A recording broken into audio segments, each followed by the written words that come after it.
بندگان خدا، آپ سب کو اور اپنے نفس کو تقوی الہی کی وصیت کرتا ہوں، تقوی الہی کی نصیحت کرتا ہوں، تقوی الہی کی جانب دعوت دیتا ہوں و تاکید کرتا ہوں کہ اپنی زندگی تقوی کے مطابق گزاریں، تقوی کے زیر سایہ زندگی گزاریں اور تقوی کی بنیاد پر معاملات زندگی انجام دیں۔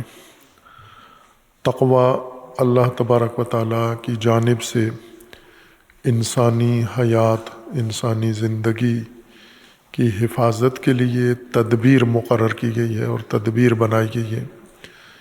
اس تدبیر میں انسان کی جملہ زندگی دنیاوی، اخروی، معاشی، سیاسی، سماجی، انفرادی، عائلی، ہر طرح کی زندگی انسان کی محفوظ ہو جاتی ہے۔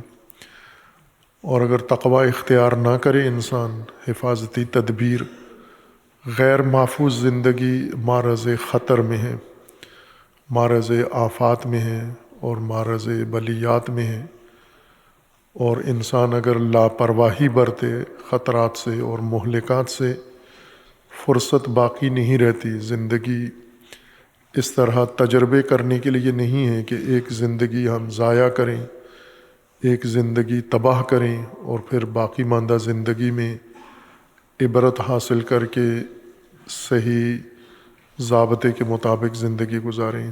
ایسے بار بار مواقع زندگی میں نہیں ہے، ایک زندگی ہے بس، ضائع ہو گئی تو خسرت دنیا والآخرہ، غیر محفوظ ہوئی تو ہر شعبہ اس کا خطرات اور دشمنوں کی زد میں نابود ہو جائے گا۔ اس زندگی کو بچانے کے لیے پہلے اللہ نے اس زندگی کی ترتیب دی ہے، نظم دیا ہے اور اس کو تقسیم کیا ہے مختلف شعبوں میں، مختلف پہلوؤں میں، مختلف موضوعات میں، تاکہ انسان ہر شعبے میں زندگی کے تقاضے پورے کرے اور زندگی کے فوائد حاصل کرے۔ اصل ہدف اس زندگی کا اللہ تبارک و تعالیٰ نے یہ مقرر کیا ہے، یہ زاد و توشہ زندگی کا، حیات کا، عمر کا اللہ نے دیا ہے، اور تمام اس کے وسائل کے ساتھ، تاکہ انسان اپنا مقصد خلقت حاصل کر سکے، اس کمال انسانی تک پہنچ سکے جو اللہ تبارک و تعالیٰ نے اس کے لیے مقرر کیا ہے، جس کی قابلیتیں، صلاحیتیں، توانائیاں انسان کے اندر بیج کی صورت میں رکھی ہیں۔ انسان کو یہ زندگی، یہ مہلت، فرصت اس لیے دی گئی ہے کہ ان صلاحیتوں کو پروان چڑھائے، پرورش کرے اور کمال تک پہنچائے۔ یہ کمال ہی لقاء اللہ ہے، یہ کمال ہی اوج عبودیت ہے اور یہ حقیقت انسانیت ہے، اور اسی کو خلافت بھی کہا جاتا ہے۔ جو مقام خلافت انسان کے لیے اللہ تبارک و تعالیٰ نے مقرر فرمایا ہے، وہ مقام بھی اسی چیز سے عبارت ہے۔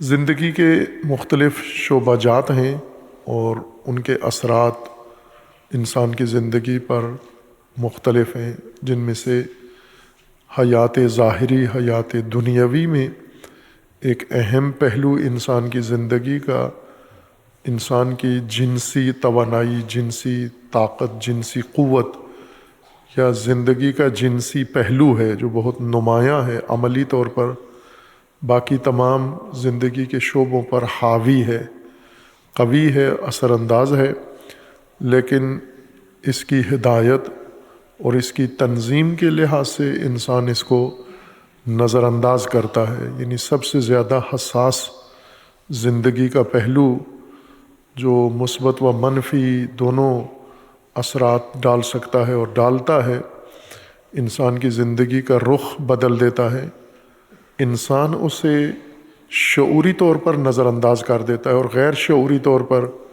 اس کے تحت تاثیر رہتا ہے تمام زندگی انسان کی۔ اللہ تبارک و تعالیٰ نے انسانی زندگی کی تنظیم کے لیے، نظم دینے کے لیے دین اسلام مقرر فرمایا ہے، دین مقرر فرمایا ہے، قرآن نازل کیا ہے، جس کا ہدف انسانی حیات کو منظم کرنا ہے۔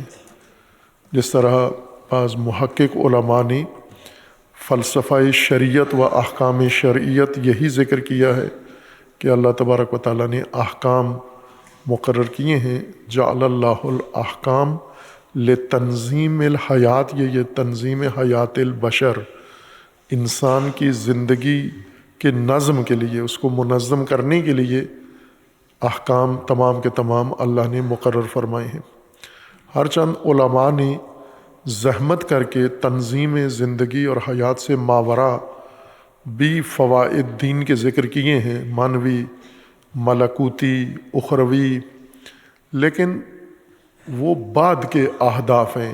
ابتدائی ہدف، پرائمری ہدف اور اصلی ہدف شریعت کا حیات ظاہری، حیات دنیاوی کو منظم کرنا ہے، اس کے اندر نظم قائم کرنا ہے۔ یہ اگر نظم قائم ہو جائے تو فلسفہ شریعت حاصل ہو جاتا ہے، مقصد شرعی احکام کا حاصل ہو جاتا ہے۔ اور اگر انسان شرعی احکام پہ عمل کرتے رہیں لیکن نظم پیدا نہ ہو، تنظیم نہ ہو حیات کے اندر، تو یہ اعمال سارے رائگان ہیں، بے فائدہ ہیں۔ یہ سب اعمال مختلف نوعیت کے حیات بشر کو منظم کرنے کے لیے ہیں۔ خصوصاً انسان کی جنسی زندگی کی تنظیم، چونکہ شعبہ بہت حساس و اہم ہے زندگی کا، اس کی تنظیم بھی ظرافت اور نفاست کے ساتھ انجام پائی ہے۔ اس کی تنظیم حیات کے لیے اللہ تبارک و تعالیٰ نے جنسی حیات کے لیے تقوی مقرر فرمایا ہے، اور تقوی عمومی تدبیر بھی ہے، خصوصی تدبیر بھی ہے۔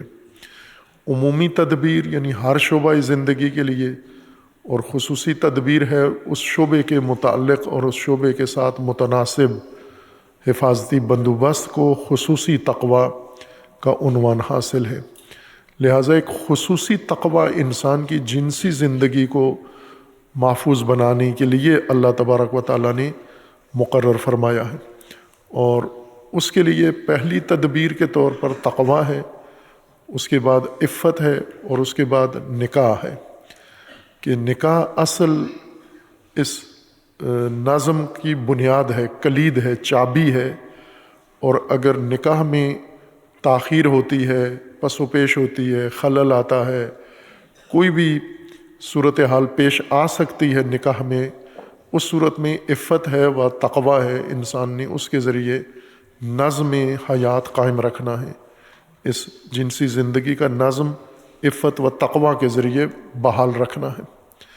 نکاح کے لیے جو دستورات لکھے گئے ہیں، مقرر کیے گئے ہیں کہ کس عمر میں نکاح ہو، نکاح کے تقاضے، نکاح کی شرائط، جنہیں ہم نے نظر انداز کر دیا ہے، مطلقہ مومنین نے، مسلمین نے الہی نظم کو نکاح سے نکال دیا ہے، اور اس کی جگہ پر ہم نے کلچرل نکاح کے نظام کو رائج کر دیا ہے۔ کلچرل نکاح ہندی رسومات اور ہندی تہذیب اور ہندو مذہب نے بنایا ہے مقامی طور پر، اس لیے یہاں کے جو نکاح کے، شادیوں کے رسم و رواج ہیں وہ باقی دنیا سے مختلف ہیں، لیکن اللہ تبارک و تعالیٰ نے مکمل نظم اس امر کو، نکاح کو، اور نکاح کی بنیاد پر قائم ہونے والی زندگی کو دیا ہے، زوجیت، حقوق زوجیت، اور اس میں جامع نظام بنایا ہے، لیکن چونکہ محور اس کا، نکاح کا اصل بنیاد انسان کی جنسی ضرورت ہے، اس لیے اس کو خصوصیت کے ساتھ اہمیت دی گئی ہے۔ اور اس میں نکاح کے اندر یا ازدواجی زندگی میں ایک بہت اہم عنصر اللہ تبارک و تعالیٰ نے مقرر کیا ہے، ایک خصوصیت رکھی ہے، جس کا نام متاع ہے، تمتع ہے، کہ انسان کی زندگی، انسان اپنی زندگی سے متمتع ہو، تمتع کرے زندگی سے۔ اور یہ تمتع کی خصوصیت صرف نکاح میں نہیں ہے، بلکہ انسان کی پوری حیات کے لیے ہے۔ متاع الحیات دنیا، جیسے قرآن کریم نے یہ تعبیر ترکیب زیادہ استعمال کی ہے، یعنی اصل انسان کی ضرورت ہے تمتع۔ متاع اس لیے مقرر کیا ہے چونکہ تمتع انسان کی ضرورت ہے۔ اگر انسان کی زندگی میں تمتع نہ ہو، الجھنیں پیدا ہو جاتی ہیں، نفسیاتی الجھنیں پیدا ہو جاتی ہیں، اجتماعی سماجی الجھنیں پیدا ہو جاتی ہیں، روابط انسان کے ناموزوں ہو جاتے ہیں، احساسات انسان کے ناموزوں غیر متوازن ہو جاتے ہیں، رجحانات انسان کے توازن سے خارج ہو جاتے ہیں، نکل جاتے ہیں۔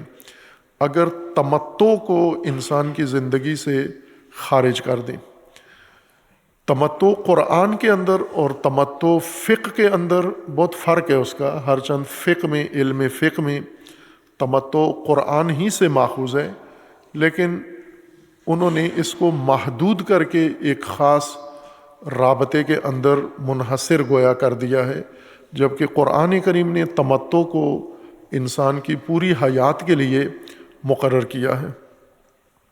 متعدد آیات قرآن کریم کی ہیں جن میں پہلے ہم متاع کا معنی سمجھیں کہ متاع تمتع متعہ لغتاً اس سے مراد کیا ہے عربی لغت میں، اور پھر ہم اسی سے یہ سمجھیں گے کہ قرآن کی مراد کیا ہے تمتع سے، چونکہ تمتع یا متعہ قرآن نے سب سے پہلے وسیع سطح پر زندگی انسان میں، حیات بشر میں ذکر کیا ہے، متعۃ الحیات، کہ زندگی انسان کی تمتع کی بنیاد پر بسر ہونی ہے، اور دوسرا ہے متعۃ النکاح، تیسرا ہے متعۃ السفر، اور پھر ہے متعۃ الطلاق، متعۃ الحج، متعۃ العبادات۔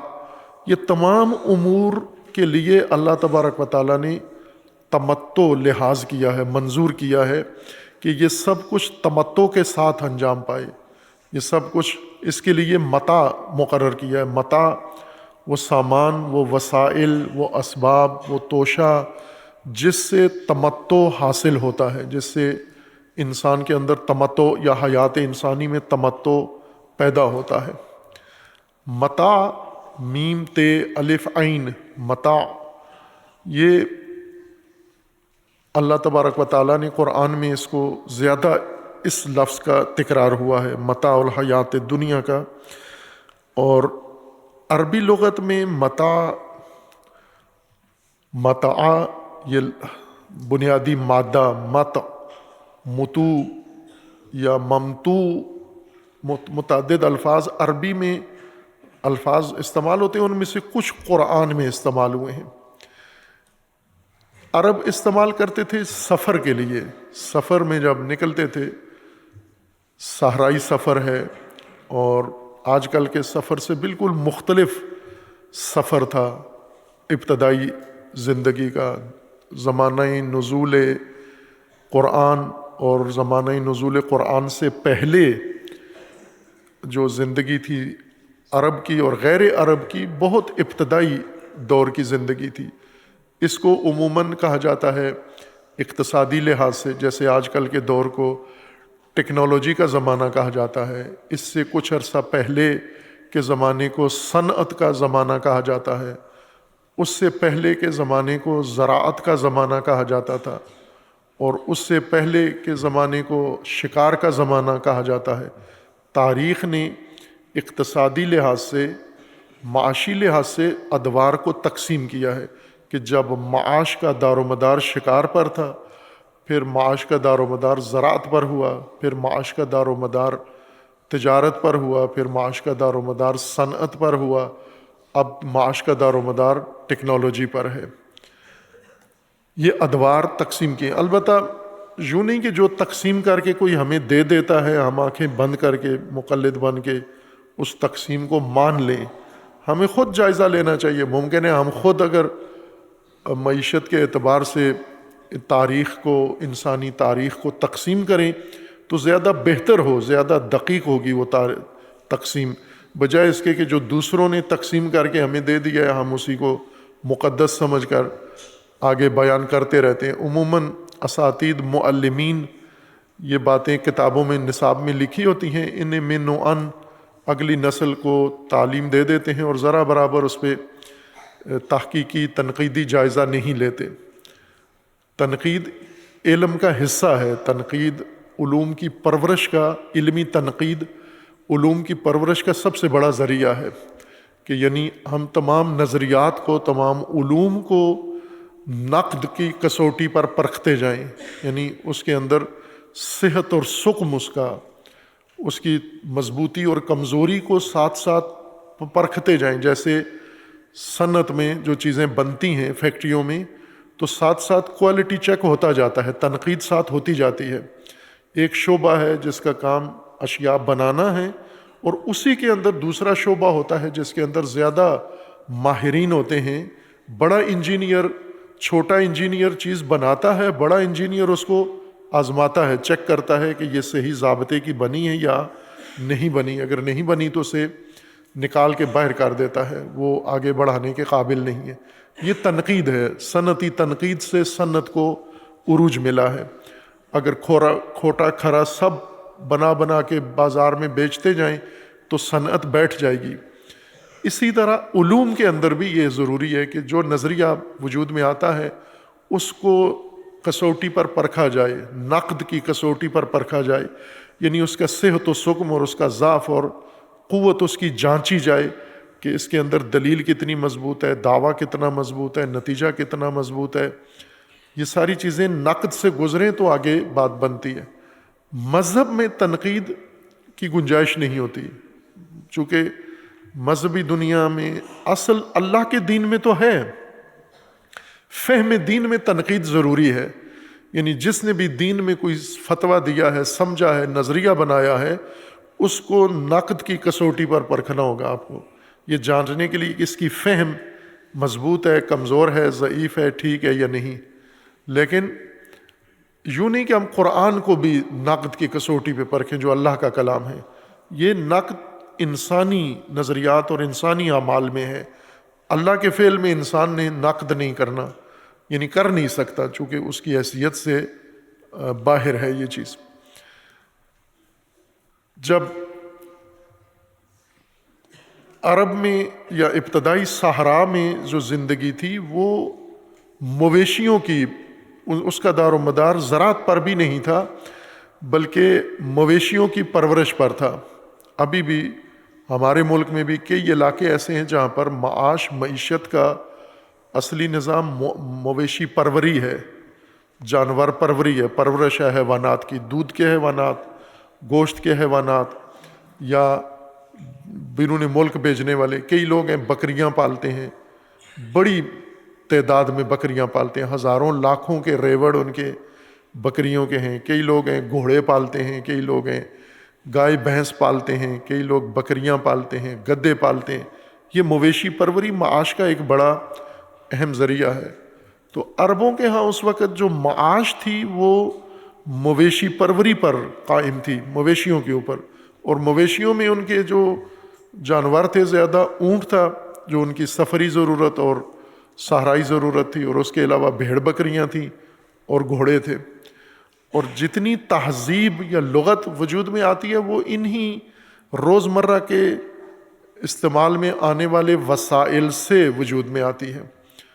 ان کے ہاں زیادہ ضرورت ان کی تھی کہ سہولتوں کے بغیر زندگی تھی، دشوار زندگی تھی، راستے معین راستے نہیں تھے ایک علاقے سے دوسرے علاقے میں جانے کے لیے، نہ کچے راستے تھے نہ پکے راستے تھے، سڑکیں نہیں تھیں، اور صحرا ہونے کی وجہ سے کچا راستہ بھی نہیں ہوتا تھا، چونکہ صحرا میں ہوا چلتی ہے، آندیاں چلتی ہیں، ریت اڑتی ہے، راستے کے نشان مٹا دیتی ہے، صحرا کو ایک جیسا برابر کر دیتی ہے، اس لیے وہاں ہمیشہ راستے کی الجھن رہتی ہے، اور دور دراز کے سفر میں پانی میسر نہیں ہوتا انہیں، راستے میں ٹھہرنے کا انتظام نہیں ہوتا، راستے میں رکنے کے لیے مسافر خانے اور سرائے نہیں ہوتے تھے، اس لیے ان کو سفر کا، دور دراز کا سفر کرنے کے لیے بلکہ نزدیک کا سفر کرنے کے لیے بھی سفری اہتمام کرنا پڑتا تھا، انتظام کرنا پڑتا تھا۔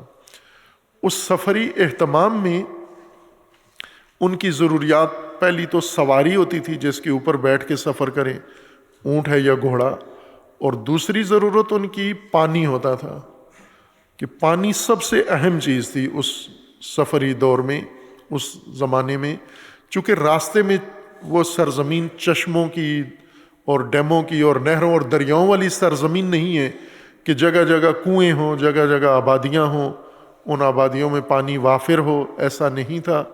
آبادیوں میں بھی پانی دور دراز سے کسی جگہ چشمہ نکلتا تھا یا کنواں ہوتا تھا اور وہاں سے وہ پانی ذخیرہ کرتے تھے اپنے پاس۔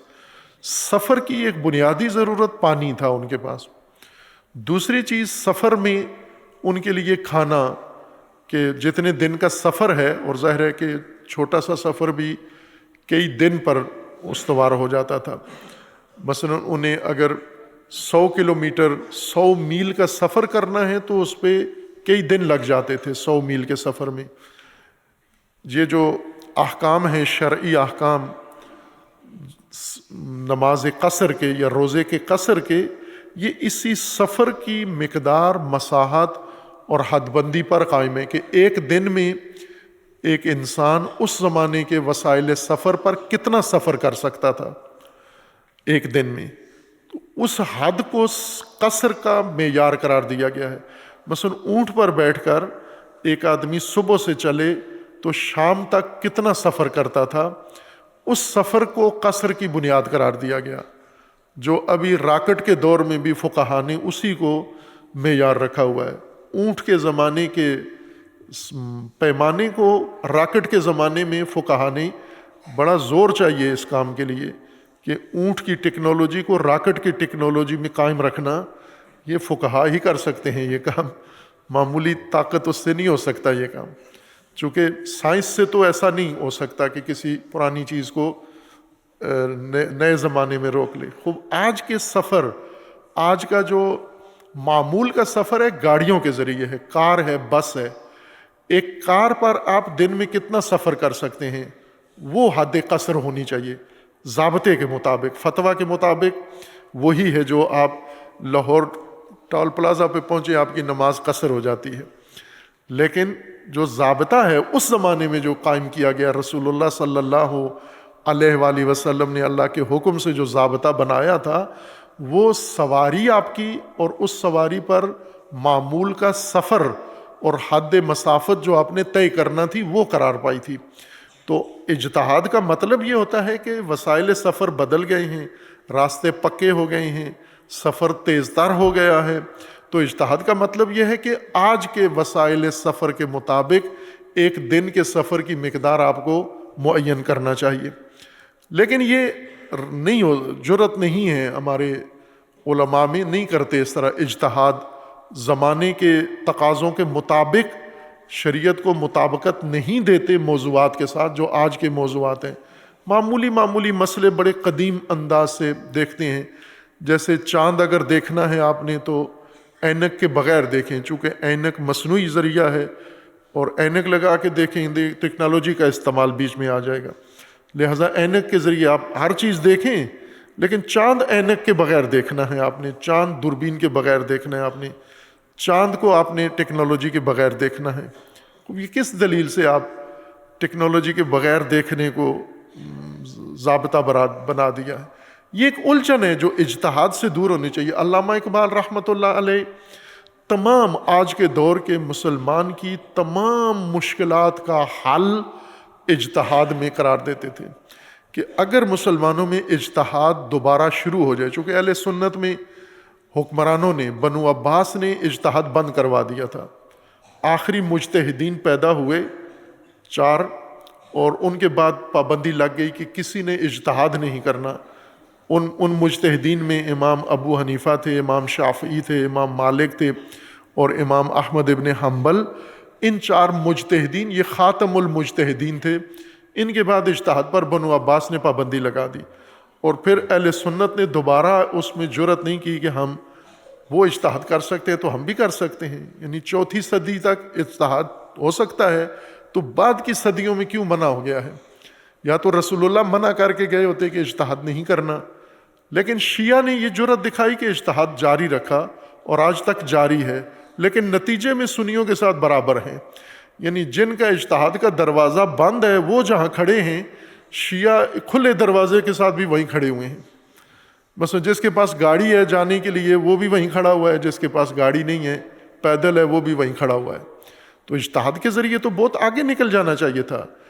علامہ اقبال اجتہاد کے اس قدر خواہاں تھے جس کی مخالفت بھی لوگوں نے کی، اور بہت شدید مخالفت کی، اتنی کہ علامہ اقبال کی تکفیر کر دی علماء نے، اور انہیں نعوذ باللہ کا اسلام سے خارج کر دیا، چونکہ اجتہاد کے قائل ہیں اور اجتہاد کرتے بھی ہیں اور اجتہاد کا حکم بھی دیتے ہیں. بہرکیف یہ اجتہاد انہی مسائل کے لیے ہے کہ آج کے زمانے کے وسائل شرعی پیمانوں کے مطابق بنانا، کہ سفر اس وقت بھی تھا، سفر آج بھی ہے، سفر کے احکام اس وقت بھی تھے، سفر کے احکام آج بھی ہیں، لیکن پرانے دور کے سفر کے وسائل کے مطابق جدید دور کے سفر کے احکام یہ نہیں جچتے نہیں ہیں آپس میں. جدید دور میں سفر کے وسائل جدید ہیں تو پیمانے وہی رہے، معیار وہی رہے، دن بھر کا سفر تو اتنا ہی پیمانہ بنانا چاہیے آپ کو جتنا اس وقت انہوں نے، لیکن یہ کام نہیں ہو رہا. ضمنی بات آئی، اصل ہم متاع کا معنی تلاش کر رہے تھے عربی لغت میں. تو عرب سفر جب کرتے تھے انہیں بڑی دشواری پیش آتی تھی، اور چونکہ راستے میں سفری سہولتیں نہیں تھیں، ٹھہرنے کی جگہ نہیں تھی، لہٰذا انہیں راستے میں کسی جگہ پڑاؤ ڈالنے کے لیے خیمہ ساتھ لے کے جانا پڑتا تھا. راستے میں کنواں چشمہ نہیں تھا تو انہیں پانی مشک میں ڈال کے ساتھ لے جانا پڑتا تھا پورے دورے سفر کے لیے، حد سفر کے لیے. اسی طرح انہیں باقی جو ضروریات ہوتی تھی، کھانے کی ضروریات ہیں، پانی کی ضروریات ہیں، ایسی سفر کی ضروریات جن کے ذریعے سفر سہولت سے گزرے، آسانی سے گزرے. ویسے تو پیاسا بھی انسان کئی کلومیٹر جا سکتا ہے، بھوکا بھی انسان سفر کرتا رہتا ہے، لیکن بھوک اور پیاس اور شدت اور دباؤ کو متاع نہیں کہتے. متاع کہتے ہیں سہولت کو، آسائش کو، آسودگی کو، آسانی. متاع کا مطلب ہوتا ہے آسانی، جس چیز میں تمہارے لیے آسانی ہو، مشکل نہ ہو، صعوبت نہ ہو، دشواری نہ ہو، آپ کو مشقت نہ اٹھانی پڑے، دباؤ نہ اٹھانا پڑے. سفر میں چونکہ یہ چیزیں گھر میں تو میسر ہوتی ہیں لیکن سفر میں نہیں ہوتی میسر، اس لیے سفر میں جو بھی شخص سفر کرتا وہ یہ انتظام بندوبست کر کے جاتا، ساتھ پانی بے مقدار ضرورت، کھانا بے مقدار ضرورت، سواری بے مقدار ضرورت، اور اسی طرح دیگر جو ان کی سفری ضروریات ہوتی تھی، جیسے خیمہ ساتھ لے کے جانے، رات گزارنی ہے وہاں پر، گرمی ہے، سردی ہے، اس سے بچنے کے لیے، یا چھوٹی جزئی اگر خاندان کے ساتھ، بیوی بچوں کے ساتھ سفر کر رہے ہیں تو سفر کی ضروریات اور بڑھ جاتی ہیں. اگر صرف تجارتی سفر ہے تو سفر کی ضروریات تبدیل ہو جاتی ہیں. صرف اکیلے سفر کر رہے ہیں آپ تو اس کی ضروریات کچھ اور ہوتی ہیں. جس طرح کا مسافر ہے، جس طرح کا سفر ہے، اس کی راستے کی سفری ضروریات جو سفر کی آسانی کے لیے ہوں اور انسان آسودہ رہے، اس کو متاع کہتے ہیں عربی زبان میں. وسائل سفر، زاد و توشہ، وہ وسائل جن کے ذریعے جن پر سفر منحصر ہوتا ہے اور سفر میں آسانی ہوتی ہے اور سفر میں سہولت پیدا ہوتی ہے، آسائش انسان کو ہوتی ہے، مشقت پیش نہیں آتی. اس اسباب کو، ان سارے وسائل کو عربی میں متاع کہتے ہیں. متاع کسی شے سے فائدہ اٹھانا. متاع فائدہ اٹھایا آپ نے کوئی شے، جیسے ہمارے گھروں میں بہت ساری چیزیں پڑی ہوئی ہیں، یہ فائدہ ہم نہیں اٹھا رہے، ویسے ذخیرہ کیا ہوا ہے. گھر کے عام گھروں کے اندر میں اگر کہوں تو مبالغہ نہیں ہوگا، عام گھر میں بھی 80% اسباب وسائل بے فائدہ ہوتے ہیں، یعنی ان سے کوئی فائدہ نہیں اٹھایا جا رہا. برتن ہیں تو 80% برتن فالتو ہیں، نہ خود گھر والے روزانہ ان سے فائدہ اٹھاتے ہیں، نہ مہمانوں کے لیے کبھی، صرف رکھے ہوئے ہیں لے کے گھر میں ہرس کے طور پہ. کچن کا سامان زیادہ تر بے فائدہ ہے. بے فائدہ یعنی جس سے استفادہ نہیں ہو رہا، نہ کبھی کبھار اور نہ روزانہ. لباس اکثر بے فائدہ ہے. لباس بنایا تھا، ایک دو دفعہ پہنا پھر رکھ دیا. اور یہ ہونا یہ چاہیے اصولی طور پر، جیسے قرآن کا حکم ہے کہ یہ جو ہماری ضرورت سے فالتو چیزیں ہیں اسے عفو کہا جاتا ہے. کہ رسول اللہ سے پوچھتے تھے لوگ آ کے کہ کیا انفاق کیا کرے، ماذا ينفقون. رسول اللہ سے پوچھتے تھے کہ انفاق کس چیز کا کریں، تو حضور کو اللہ نے فرمایا ان کو کہو قل العفو، یہ فالتو جو چیزیں گھر میں رکھی ہوئی ہیں یہ آپ دے دو، لوگوں کو دے دو جو آپ کے استعمال میں نہیں ہے. جو آپ کے استعمال میں ہے، جو جوتا آپ پہن رہے ہو وہ اپنے پاس رکھو، لیکن جو نہیں پہن رہے ویسے گھر میں رکھا ہوا ہے، لیا تھا کسی وقت پھر اس سے بہتر لے لیا، وہ پرانا رکھا ہوا ہے، پرانا سویٹر رکھا ہوا ہے، پرانا کوٹ رکھا ہوا ہے، پرانا کمبل رکھا ہوا ہے، اچھی حالت میں رکھا ہوا ہے لیکن دیتے نہیں کسی کو. اور گھر میں جگہ بھی نہیں ہے. کتنے گھر ایسے ہیں جن میں مزید سامان کی کوئی گنجائش نہیں ہے، اتنا غیر ضروری سامان گھر میں ہے. خوب یہ ایک قاعدے کے مطابق، ضابطے کے مطابق ہونا چاہیے. اور یہ کام نیت میں ہے، اللہ توفیق دے، انشاءاللہ اس کو وسیع سطح پر کریں گے، لیکن اس کو یہاں ہم کر سکتے ہیں. میں ایک چونکہ پہلے بھی ہم نے مومنین سے تقاضا کیا تھا، ہمارے مومنین عادت بن چکی ہے ان کی کہ ہر چیز تیار ان کو پکی پکائی ملے. یہ تناول کرنے کے لیے احسان کر سکتے ہیں کہ تناول کر سکتے ہیں، پکی پکائی دیکھ کھا سکتے ہیں.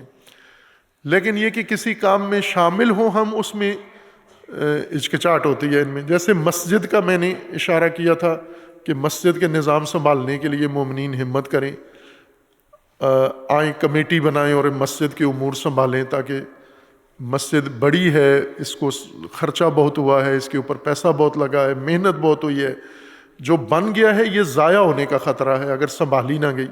تو اس کو سنبھالنے کے لیے مومنین کے تعاون کی ضرورت ہے. اسی طرح جمعہ، روز جمعہ کے لیے جمعہ کمیٹی 2-3 دفعہ یہ اپیل کی ہے، لیکن چونکہ تیار صفیں مل جاتی ہیں ہر چیز، تو خود حق ہے ہم اس میں، بلکہ جو آخری رکعت میں آتا ہے جمعے کے آخری قنوت میں، اب وہ کیسے جمعہ آگے سنبھالے گا کہ جمعے کا انتظام بھی کرنا ہے، جمعے کے باقی تقاضے پورے کرنے ہیں.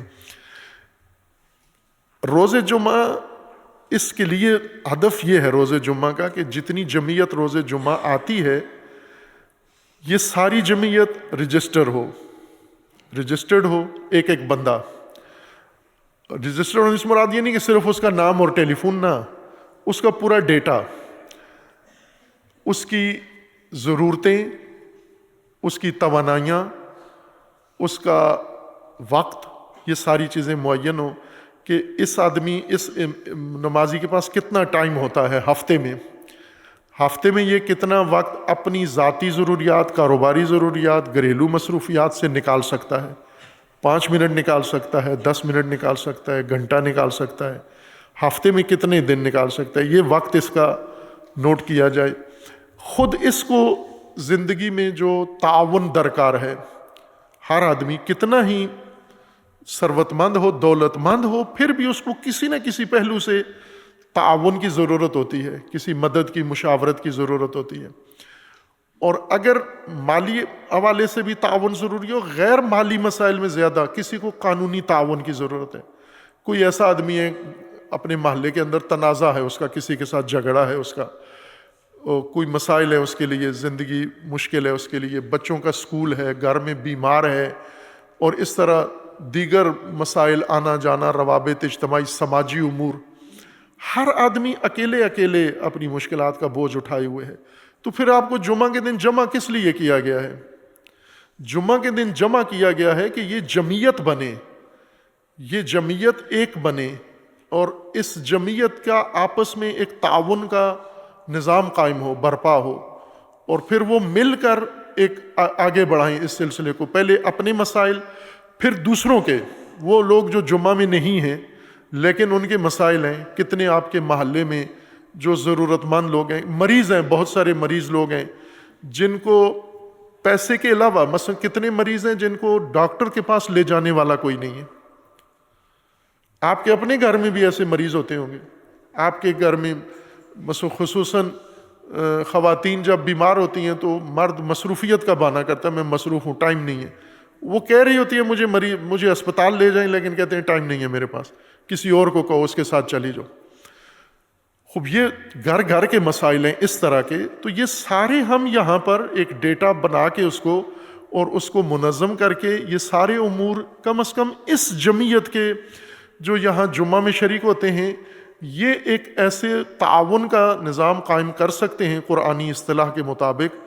بر و تقوی پر تعاون کا ایسا نظام کر سکتے ہیں کہ کم از کم یہ اپنی مشکلات ایک دوسرے کی مدد سے حل کر لیں. کتنے ہیں جن کو روزگار چاہیے اور کتنے ایسے ہیں جو ملازمین ڈھونڈ رہے ہوتے ہیں. کتنے لوگ ہیں وہ رشتے مثلاً اب باری باری آتے ہیں. مثلاً ایک آتا ہے مومن جی لڑکا ہے ہمارا، ہمیں اچھا مناسب لڑکی کا رشتہ چاہیے. پھر اس کے بعد لڑکی والا آتا ہے کہ مجھے مناسب لڑکے کا رشتہ چاہیے. خوب یہ گھر گھر کی ضرورت ہے یہ. تو اسی کو اگر منظم کر لیا جائے یہی، اور یہ آپس میں ایک دوسرے سے آشنا ہوں، آپس کے ایک دوسرے کی مشکلات میں حصہ ڈالیں، پھر یہی تجربہ اس کو وسیع سطح پر پوری امت کے لیے، پورے قوم کے لیے اس کو قائم کریں اور پھیلائیں. اس کو ملکی سطح پر اس کو پھیلایا جا سکتا ہے. یہ کام ہم آسانی سے کر سکتے ہیں، لیکن اگر ہم اس ثواب کو تھوڑا سا گنجائش نکالیں، ثواب کے ساتھ مقصد دین، مقصد عبادت، مقصد جمعہ، مقصد بھی اس کا مد نظر ہو فائدے کے ساتھ، تو یہ کام بڑی آسانی سے ہم انجام دے سکتے ہیں. انسان جب زندگی گزارتا ہے، گھر گھر میں زندگی ہو، تو اس کو متاع کی ضرورت ہے. یعنی جیسے سفر میں سہولیات چاہیے، سفر میں وسائل سفر چاہیے، اتنا وسیلہ، اتنا توشہ چاہیے جس سے میں سفر آخر تک پہنچا سکوں اور راستے میں محتاجی نہ ہو، راستے میں مجھے ضرورت نہ ہو، راستے میں مجھے کسی کے سامنے ہاتھ نہ پھیلانا پڑے. اتنی چیز اٹھا لینا اس کو متاع کہتے ہیں. اور تمتع کا مطلب ہوتا ہے فائدہ اٹھانا. جو وسیلہ آپ کے پاس ہے اس سے فائدہ اٹھائیں. ہمارے گھر میں جو گھر بھرا ہوا ہے، متاع تھوڑا ہے اور بے فائدہ سامان زیادہ ہے. متاع اس کو کہتے ہیں جس سے استفادہ ہو رہا ہے. مثلا جتنی گاڑیاں آپ کی ضرورت ہیں وہ متاع ہے آپ کا، لیکن جو فالتو ہے جس سے کوئی فائدہ نہیں اٹھا رہا، ایسے کھڑی ہوئی ہیں، یا کبھی کبھار شوقیہ طور پر آپ کرتے ہو غیر ضروری چیز، یہ وبال ہے. اس کو وبال کہتے ہیں، یہ نقمت ہے آپ کے لیے. اور اگر یہ گھروں میں جو فالتو سٹاک ہے یہ نکال کے ہم اسی نماز جمعہ کے ذریعے یہ نکال کے ہم ضرورت مندوں تک اپنے اپنے گھر کا سامان لے آئیں، غیر ضروری سامان. یہ غیر ضروری سامان البتہ نظم کے ساتھ، اگلے ہفتے بورا بھر کے نہیں لے آنا ادھر ہمارے پاس، پہلے ہی جامعہ کا نہیں سنبھالا جاتا. نظم، پہلے کمیٹی قائم کریں، پہلے ایک منظم جمعیت بنائیں اور اس کے ذریعے سے یہ سارے کام ہوں کہ غیر ضروری سامان گھر کا ہم لوگوں کے اندر تقسیم کریں. ضرورت مندوں کا ڈیٹا ہمارے پاس ہو کہ اس کو اس چیز، ابھی سردیاں آئی ہیں، کتنے لوگوں کو گرم لباس کی ضرورت ہے. ہمارے گھر میں گرم لباس فراوان پڑا ہوا ہے ہر سطح کا، بچوں کا پڑا ہوا ہے، خواتین کا گرم لباس، مردوں کا گرم لباس. دوسرے گھر میں کچھ بھی نہیں ہے، وہ انتظار کر رہے ہیں کہ کہیں سے کوئی ملے تاکہ بچے کے لیے سویٹر لے لیں. اس کے گھر میں 10 سویٹر فالتو پڑے ہوئے ہیں، استعمال شدہ پڑے ہوئے ہیں. یہ وہ چیز ہے جو متاع کے ضمن میں کہا کہ متاع اس اسباب کو کہتے ہیں، اس وسیلے کو کہتے ہیں، اس زاد و توشہ کو کہتے ہیں جس سے متعلقہ فائدہ اٹھایا جا سکے یا اٹھایا جا رہا ہو، اس کو متاع کہتے ہیں. تمتع فائدہ اٹھانا، سہولت حاصل کرنا، آسانی اپنی زندگی میں یا اپنے سفر میں آسانی حاصل کرنا کسی سبب سے، اس کو تمتع کہتے ہیں. تمتع کے مقابلے میں ہے مشقت، ہے کہ آپ کے پاس وسیلہ ہے. لطیفے سنے ہوں گے آپ نے، میں نے آنکھوں سے دیکھا ہے کہ گاؤں میں چھوٹے جب عمر تھی ہماری دیکھتے تھے، ایک چرواہا تھا، وہ عید پہ نیا بوٹ لیتے تھا، اس کے والدین اس کے لیے موچی سے بنواتے تھے، چمڑے کے اچھے جوتے بنواتے تھے، اور وہ جوتے لے کے پیدل وہ ننگے پاؤں چلتا تھا، جوتا ہاتھ میں ہوتا تھا اس کے، پہاڑوں میں جاتا تھا، بکریاں چراتا تھا، پاؤں زخمی ہوتے تھے، جوتا نہیں پہنتا تھا کہ جوتا نیا ہے خراب نہ ہو جائے. اور یہ لطیفے بھی بہت اس کے بنے ہوئے ہیں کہ بعض لوگ اس طرح سے کرتے ہیں خسیس قسم کے کہ کوئی چیز اپنے پاس ہے لیکن اس کو استعمال میں نہیں لاتے، خراب ہو جائے گی، ختم ہو جائے گی. کئی لوگ ایسے ہیں کہ وہ استعمال میں نہیں، اسی طرح پڑی رہتی ہے، چوری ہو جاتی ہے، ضائع ہو جاتی ہے، دیمک چاٹ جاتی ہے اس کو. جو چیز آپ کے استعمال کے لیے اس کو استعمال کریں. جوتا ہے تو پہننے کے لیے ہے، رکھنے کے لیے نہیں ہے. لباس ہے پہننے کے لیے، فائدہ اٹھائیں. لباس پہننا یہ تمتع ہے. لباس سے مثلا سردی ہے، ابھی آپ کے پاس گرم لباس ہے تو اس کو پہنیں. یہ لباس پہن کے سردی سے بچنا یہ تمتع ہے. فائدہ اٹھانے کو کہتے ہیں متاع. تمتع فائدہ اٹھانے کو کہتے ہیں. متاع جس چیز سے فائدہ اٹھایا جائے، اور متعہ بھی اسی سے ہے کہ جس سے فائدہ اٹھایا جائے، وہ استفادے والی چیز جس سے استفادہ کیا جائے، سہولت اور آسانی کے طور پر. خب سب سے پہلے جو قرآن نے متعہ مقرر کیا ہے وہ زندگی کا متعۃ الحیات ہے. اب چند آیات میں آپ کے سامنے پڑھتا ہوں، باقی آپ خود پڑھ لیں چونکہ زیادہ ہیں، جس میں اللہ تبارک و تعالیٰ نے اس متاع کا ذکر کیا ہے. سورہ بقرہ آیت 36 میں اللہ تبارک و تعالیٰ کا فرمان ہے. آدم علیہ السلام کو اللہ نے جنت میں رکھا، جنت میں شیطان نے شرارت کر دی اور آدم و حوا کو وہاں سے نکالنا پڑا، اخراج. فَأَزَلَّهُمَا الشَّيْطَانُ وَقُلْنَا يَا آدَمُ اسْكُنْ أَنْتَ وَزَوْجُكَ الْجَنَّةَ وَكُلَا مِنْهَا رَغَدًا حَيْثُ شِئْتُمَا وَلَا تَقْرَبَا هَٰذِهِ الشَّجَرَةَ فَتَكُونَا مِنَ الظَّالِمِينَ. یعنی ایک اچھی رہائش دی، وہاں پر ان کو رکھا، ہر چیز فراہم کی اور کھلی اجازت بھی دی کھانے پینے کی، لیکن ساتھ میں یہ کہا تھا کہ ایک درخت کے قریب نہ جانا.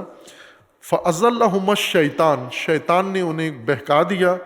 فَأَخْرَجَهُمَا مِمَّا كَانَا فِيهِ، اور جس حالت میں، جس مکان میں، جس کوٹھی بنگلے میں، ویلا میں تھے، شیطان نے وہاں سے ان کو اخراج کر دیا.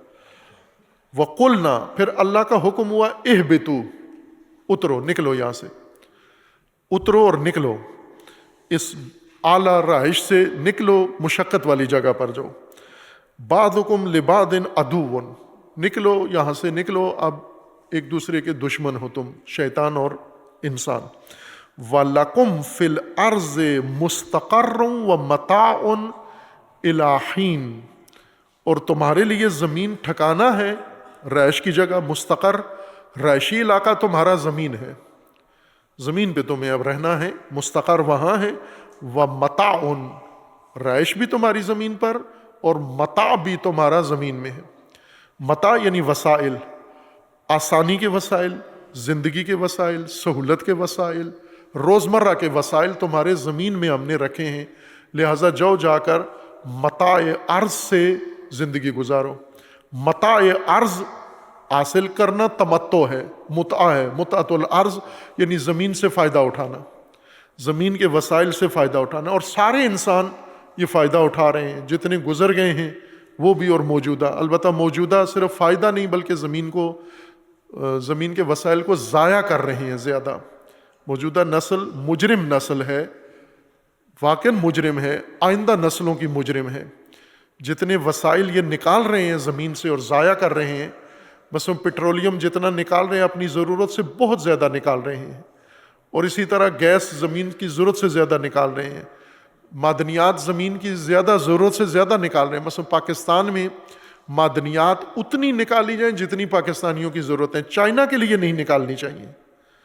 پاکستان کی معدنیات میں چائنا، امریکہ، جاپان کسی کا کوئی حصہ نہیں ہونا چاہیے. ان کو اپنی معدنیات خود استفادہ کریں، وہ اپنی معدنیات خود استفادہ کریں.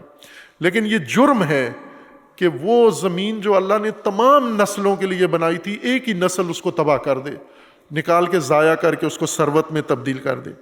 بس ایک متعہ زمین کا ہے کہ آپ نے تمتع، فائدہ اٹھانا ہے زمین سے. اس کے بعد ہے آیہ کریمہ سورہ بقرہ میں ہی آیا ہے 241 میں ہے کہ متعۃ الطلاق. اب ترتیب قرآن کے حوالے سے میں چل رہا ہوں، ورنہ موضوعی لحاظ سے دیکھیں تو یہ آیت کسی اور درجے میں ذکر ہونی چاہیے.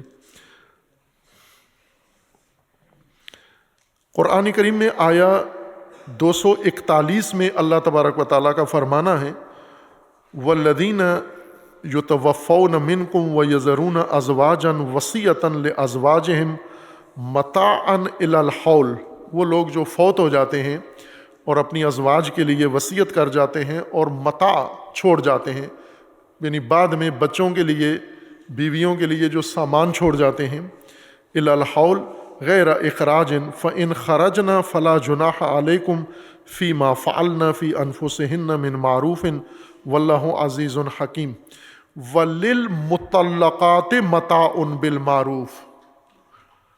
فقہ میں زیادہ متعۃ النکاح کا زیادہ ذکر فقہ میں ہے، قرآن میں متاع الحیات، متعۃ الحیات کا زیادہ ذکر ہے، اور متعۃ الطلاق کہ طلاق بھی متع کے ساتھ ہو۔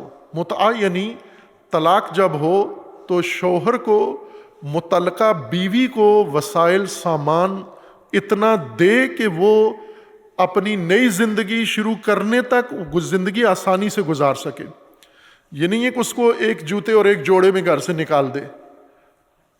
اول تو پاکستان میں تو شوہروں کو نکالنا چاہیے گھر سے، بیویوں کو، چونکہ گھر میں سامان سارا بیوی کا ہوتا ہے، جہیز میں لے کر آئی تھی وہ، ہر چیز تو بیوی کی ہے، تو شوہر کو کک مارنی چاہیے کہ تم تو نکلو یہاں سے، یہ سامان تو میرا ہے سارا، بستر میرے ہیں، چارپائیاں میری ہیں، کچن برتن ہر چیز تو میرے بابا نے تمہیں لے کے دی ہے اور مجھے نکال رہے ہو گھر سے آپ۔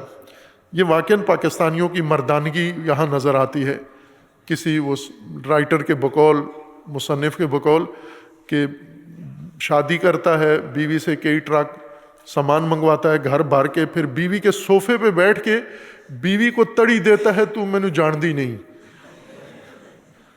بھلے واقعا نہیں جانتی تجھے کہ کتنا نامرد ہے تو، بیٹھنے کی سیٹ تیری اپنی نہیں ہے، بیوی کے صوفے پہ بیٹھ کے بیوی کو تڑی دیتا ہے۔ تو جب طلاق دو تو طلاق کے لیے کیا ہے؟ وَلِلْمُطَلَّقَاتِ مَتَاعٌ بِالْمَعْرُوف، متاع چاہیے ان کو، تمتع ہوگا ان کا، یعنی انہیں زندگی کی سہولت چاہیے طلاق کے بعد۔ ایسے انہیں اگر ان کا اپنا میکا ہے، گھر بار ہے، یا سامان جو اس لائی تھی ساتھ لے کے جا رہی ہے، ٹھیک ہے، اس کا متاع ہے اس کے پاس، لیکن اگر نہیں ہے تو اس صورت میں شوہر کو ایسے خالی ہاتھ طلاق نہیں دینی، متاع بالمعروف، اس کو وہ سامان دینا ہے، واللہ عزیز حکیم۔ خوب، یہ ایک متاع ہے، متاع اسی کو کہتے ہیں، متاع یعنی وسیلہ تمتع، وسیلہ استفادہ، وسیلہ سہولت کا، وسیلہ آسانی کا۔ اور اسی طرح قرآن کریم میں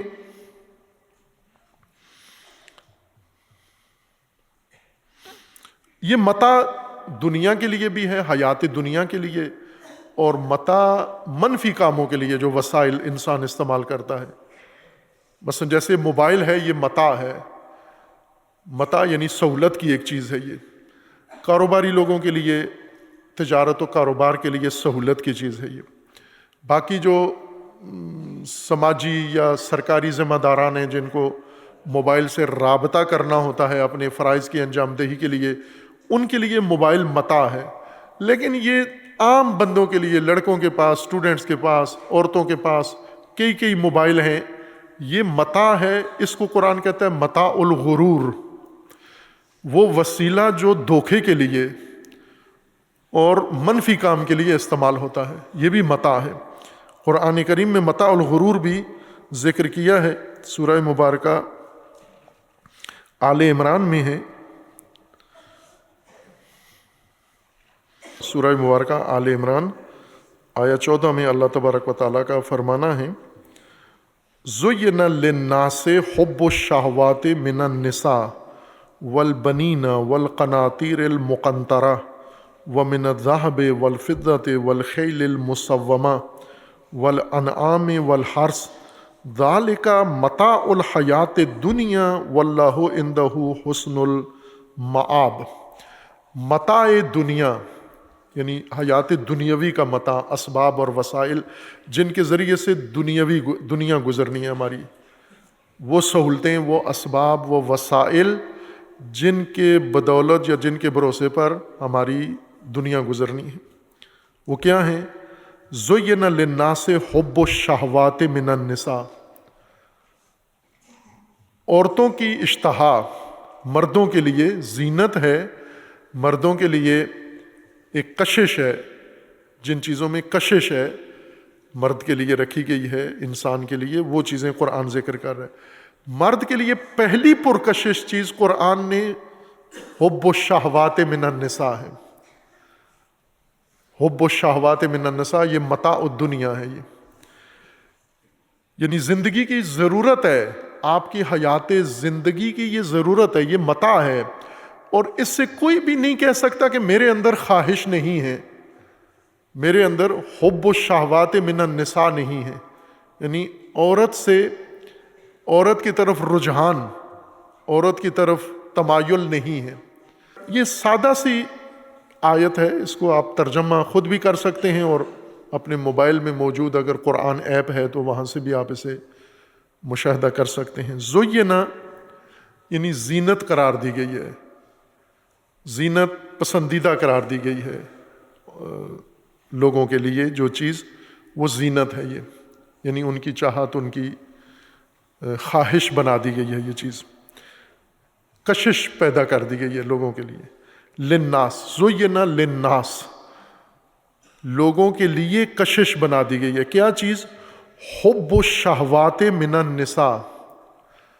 شہوت عربی زبان میں اس معنی میں نہیں ہے جو اردو زبان میں ہے۔ اردو زبان میں شہوت جنسی تمایل کو کہتے ہیں، اردو میں شہوت ران، یعنی جس کے اندر جنسی رجحان یا جنسی ہوس پیدا ہو گئی ہو، جنسی ایک تحریک پیدا ہو گئی ہو، اس کو شہوت کہتے ہیں اردو میں۔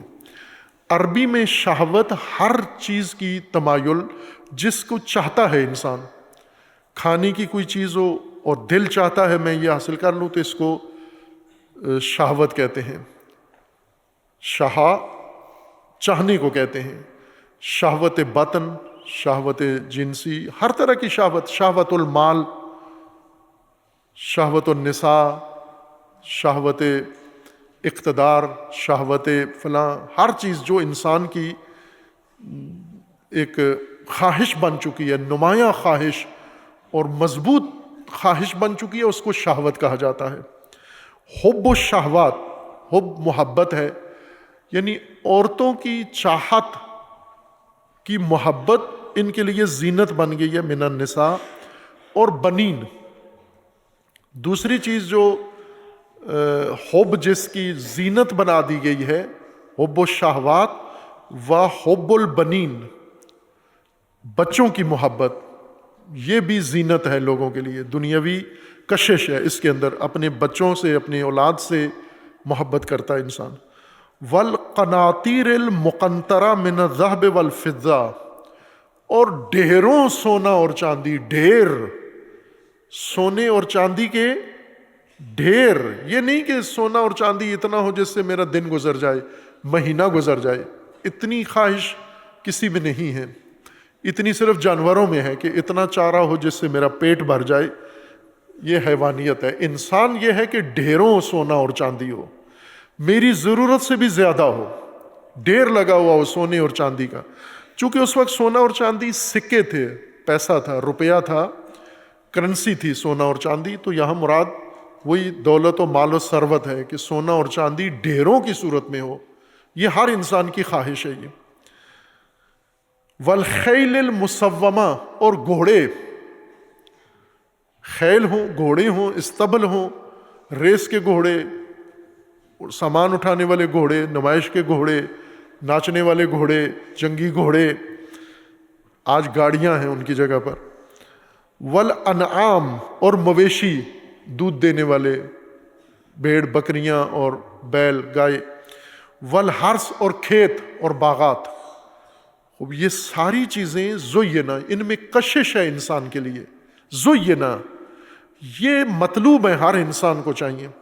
خوب یہ کیوں چاہیے انسان کو؟ ذالک متاع الحیات الدنیا، اب اس لیے کہ متاع حیات دنیا ہے، یہ دنیاوی زندگی گزارنی ہے آپ نے، اب دنیاوی زندگی گزارنے کے لیے یہ ساری چیزیں چاہیے، یہ سارے اسباب، یہ سارے وسائل چاہیے انسان کو، اور یہ متعۃ الحیات ہے یہ سب. اب جو انسان دولت سمیٹنے میں لگا ہوا ہے تو متع کر رہا ہے، یعنی متعۃ الحرث، متعۃ الذهب والفضہ یا دیگر جو اس کے اندر ذکر ہوئے ہیں.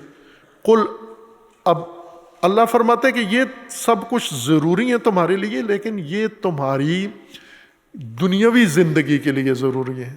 یہ متاع ہے، یہ استفادے کے وسائل ہیں جو تمہاری دنیاوی زندگی کے لیے ہیں فقط. اور پھر فرمایا قل اعنبئکم بخیر من ذالکم، اس سے بہتر بتاؤں، اس متاع حیات دنیا سے ایک اعلیٰ متاع بتاؤں. للذین اتقوا عند ربهم جنات تجری من تحتها الانہار خالدین فیہا وازواج مطہرہ ورضوان من اللہ واللہ بصیر بالعباد. یعنی ایک اور زندگی بھی ہے، اخروی زندگی بھی ہے. یہ متاع اگر آپ کے پاس ہے تو صرف دنیا تمہاری گزرے گی، آخرت نہیں بنے گی تمہاری. اس متاع کے علاوہ بھی وسائل ہیں زندگی کے، اسباب ہیں زندگی کے جو اللہ نے مقرر کیے ہیں، جن سے تمہاری دنیا بھی اور آخرت دونوں بنے گی. یہ فقط متاع دنیا ہے، اور ایک اور وسیلے ہیں الگ طرح کے جو متاع دنیا و آخرت ہیں، دونوں کے متاع ہیں وہ آپ کے لیے. خوب، اسی طرح سورہ آل عمران میں ہی وسائل متاع یا تمتع ذکر کیا گیا ہے. سورہ آل عمران آیا 185 میں متاع الغرور، کہ دھوکا اور کل نفس ذائقۃ الموت. کل نفس ذائقہ نفس کی صفت ہے کہ ہر نفس انسان، فارس اردو میں ذائقہ ٹیسٹ کو کہتے ہیں، ہے عربی لفظ ہے، اردو میں ہم نے اس کو ٹیسٹ کے معنی میں تبدیل کر دیا. ذائقہ چکھنے والے کو کہتے ہیں، نہ کہ ٹیسٹ کو. ذائقہ چکھنے والا، ہر نفس چکھنے والا ہے موت کا ذائقہ، موت چکھنے والا ہے. وَإِنَّمَا تُوَفَّوْنَ أُجُورَكُمْ يَوْمَ الْقِيَامَةِ، قیامت کے دن اجرت تمہیں مل جائے گی، اجر اپنی ساری زندگی کا تمہیں مل جائے گا. فَمَنْ زُحْزِحَ عَلَى النَّارِ وَأُدْخِلَ الْجَنَّةَ فَقَدْ فَازَ وَمَا الْحَيَاةُ الدُّنْيَا إِلَّا مَتَاعُ الْغُرُورِ. جسے روک دیا گیا جہنم جانے سے، اور جو جنت میں چلا گیا یہ تو فازا، کامیاب ہو گیا، یہ فائز ہو گیا. وَمَا الْحَيَاةُ الدُّنْيَا إِلَّا مَتَاعُ الْغُرُورِ. یہ جو حیات دنیا ہے یہ خود دنیا متاع ہے، اور متاع ہے دھوکے کے لیے. دھوکے میں بھی انسان کو ایک استفادہ نظر آ رہا ہوتا ہے، ایک سکون نظر آ رہا ہوتا ہے، لیکن محض دھوکا ہوتا ہے اس کے پیچھے. جیسے نشے میں سرور ہوتا ہے، نشے میں تمتع ہے. جو بھی نشہ کوئی بھی کرتا ہے تو تمتع ہے اس کے اندر، لذت ہے، استفادہ ہے، سرور ہے، لیکن یہ ہے دھوکے والا، یعنی ختم ہو جاتا ہے. جب ہوش میں آتا ہے انسان تو پتہ چلتا ہے کہ کوئی چیز مجھے حاصل نہیں ہوئی تھی. متعدد آیات ہیں جن میں قرآن کریم نے اس مضمون کی، جن میں متاع دنیا کا ذکر ہے. بس ایک تمتع انسان کی زندگی میں تمتع دنیا ہے، یعنی وسائل زندگی، اسباب زندگی، روزمرہ کے اسباب زندگی جن کے ذریعے سے زندگی گزرنی ہے، جن کے بغیر مشقت ہوتی ہے زندگی میں. اگر یہ وسائل نہ ہوں، مثلا جس کے پاس آج وسیلہ سفر نہیں ہے، گاڑی نہیں ہے، موٹر سائیکل نہیں ہے، تو اس کو بہت تکلیف مشقت ہوتی ہے اپنے آنے جانے میں، اپنے بیوی بچوں کے آنے جانے میں. اس کو مشقت ہوتی ہے، پیدل چلنا پڑتا ہے، کرائے کی گاڑیوں میں بیٹھنا پڑتا ہے، خرچہ زیادہ ہوتا ہے. اسی طرح جس کے پاس کھانے کے لیے یا جس کے پاس لباس پورا نہیں ہے، تو یہ متاع، آسانی والے اسباب و وسائل ان کے پاس نہیں ہے. یہ ایک متع ہے زندگی کا، متع زندگی یعنی وسائل زندگی جن سے انسان روزمرہ زندگی میں استفادہ کرتا ہے. اور پھر جیسا آیت گزری ہے کہ متعۃ الطلاق بھی ہے، کہ طلاق بھی اس طرح سے دو کہ آسانی پیدا ہو متعلقہ کے لیے.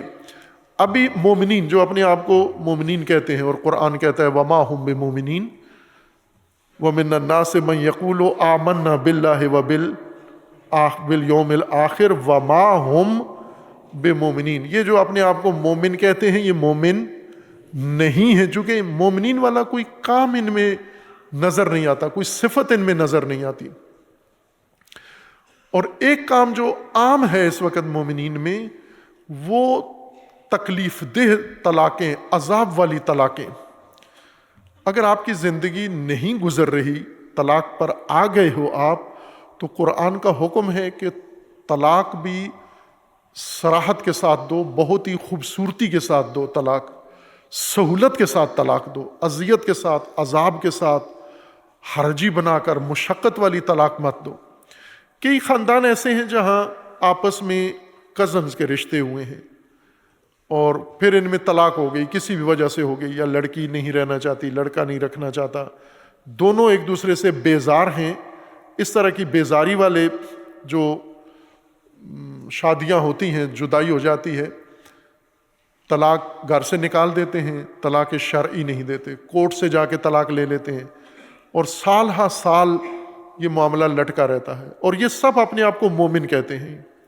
وَمِنَ النَّاسِ مَن يَقُولُ آمَنَّا بِاللَّهِ وَبِالْيَوْمِ الْآخِرِ، یہ سب مومنین ہیں، یہ اللہ پر ایمان رکھتے ہیں، یہ آخرت پر ایمان رکھتے ہیں، یہ رسول اللہ پر ایمان رکھتے ہیں، یہ کتاب پر ایمان رکھتے ہیں، یہ اہل البیت پر ایمان رکھتے ہیں، ائمہ پر ایمان رکھتے ہیں، لیکن بیوی کو، مطلقہ کو اذیت دے رہے ہیں، پریشان کر رہے ہیں، یا برعکس ہے، عورت مرد کو پریشان کرتی ہے، اس پہ کیس کر دیا جا کے عدالت میں، اس سے فالتو میں خرچہ مانگ رہی ہے فلاں۔ یہ سب مومنین کہتے ہیں اپنے آپ کو۔ کاہے کے مومن ہیں یہ؟ ایمان کس کو کہتے ہیں؟ ایمان کوئی بیالوجی کی کوئی چیز تو نہیں ہے کہ جو پیدائشی طور پر انسان کے اندر ذات پات کی طرح ہے، کہ کوئی کسی خاندان میں پیدا ہوا تو بیالوجیکلی وہی ہو جاتا ہے۔ مثلا جٹ کا بیٹا بیالوجیکلی جٹ ہی ہوتا ہے، اس کو جٹ بننے کے لیے کوئی اور کام، تعلیم حاصل نہیں کرنا پڑتی، ڈگری نہیں لینا پڑتی، کوئی سرٹیفکیٹ نہیں لینا پڑتا، پیدائشی جٹ ہوتا ہے جیسا بھی ہو۔ مومن تو پیدائشی نہیں ہوتا کہ پیدا ہوا مومن اب فاسق بن جائے، فاجر بن جائے، حقوق لوگوں کے غصب کرے، اور پھر بھی یہ مومن ہے۔ یہ دہشت گرد بن جائے، یہ مفسد بن جائے، یہ فاسد بن جائے، پھر بھی مومن ہے۔ اس لیے قرآن نے کہا کہ ایمان اس طرح بیولوجیکل صفت نہیں ہے، بلکہ حیاتی بے کسبی ہے، یہ حاصل کرنا پڑتی ہے۔ ایمان اپنانا پڑتا ہے، قائم کرنا پڑتا ہے، اور ایمان کے لیے ضروری ہے اللہ کی مقرر کردہ حدود کو قائم کرنا۔ وہ حدود آپ کے نفع میں ہیں یا آپ کے نقصان میں ہیں؟ حق اور حد، ان کے اندر اپنے آپ کو پابند کریں، عہد کریں کہ حق خدا اور حد خدا سے میں نے تجاوز نہیں کرنا، خواہ مجھے فائدہ ملے یا نقصان ہو۔ کوئی حد ہے ایسی، آپ حد عبور کریں، توڑیں تو آپ کا فائدہ ہے، لیکن اگر حد کے اندر رہیں تو آپ کا نقصان ہے۔ وہ حد کے اندر ہی رہیں، جو اللہ نے حد مقرر کی ہے اس حد کے اندر رہیں۔ جو جس کا حق ہے وہ اس کو دے دیں، آپ کا فائدہ ہو یا نقصان ہو، چونکہ یہ حق اللہ نے اس کے لیے مقرر کیا ہے، رکھا ہے۔ حق اور حد نہ توڑیں۔ حق اور حد توڑیں گے، حق توڑنے سے انسان متجاوز بنتا ہے، حق پھلانگنے سے، اور حد پھلانگنے سے فاسق بنتا ہے۔ حد اللہ نے قائم کی ہے، یہ توڑ دی فاسق، حق توڑ دیا متجاوز اور ستمگر اور غاصب۔ اگر انسان غاصب ہو، فاسق ہو، اور پھر بھی کہے آمنا باللہ وبالیوم الآخر، تو اس کو اللہ کا جواب ہے وما ہم بمومنین، مومن نہیں ہو تم۔ طلاق میں بالخصوص، ایک تو طلاق بہت کثرت سے طلاق کی طرف فوراً، معمولی سا اختلاف، ادنا سی خلاف ورزی، کوئی مزاج کا اختلاف، کوئی چیز ہو فوراً نوبت طلاق تک چلی جاتی ہے۔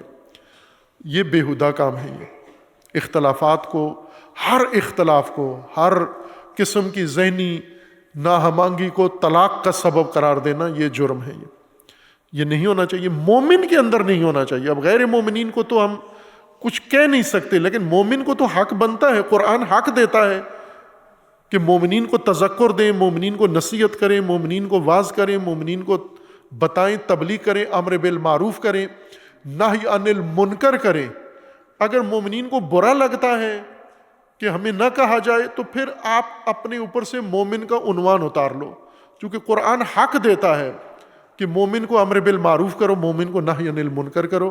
اور یہ مسئلہ بہت تکلیف دہ ہے، اتنا تکلیف دہ ہے کہ جس گھر میں یہ الجھن پیدا ہوتی ہے، اس گھر کی الجھن دیکھ کے یقین جانے کہ مجھے بہت تکلیف پہنچتی ہے اس سے، کہ یہ کیوں عذاب دے رہے ہیں ایک دوسرے کو، اور خود عذاب میں مبتلا ہیں، ضد بنائی ہوئی ہے، اور کہتے اپنے آپ کو مومن ہیں.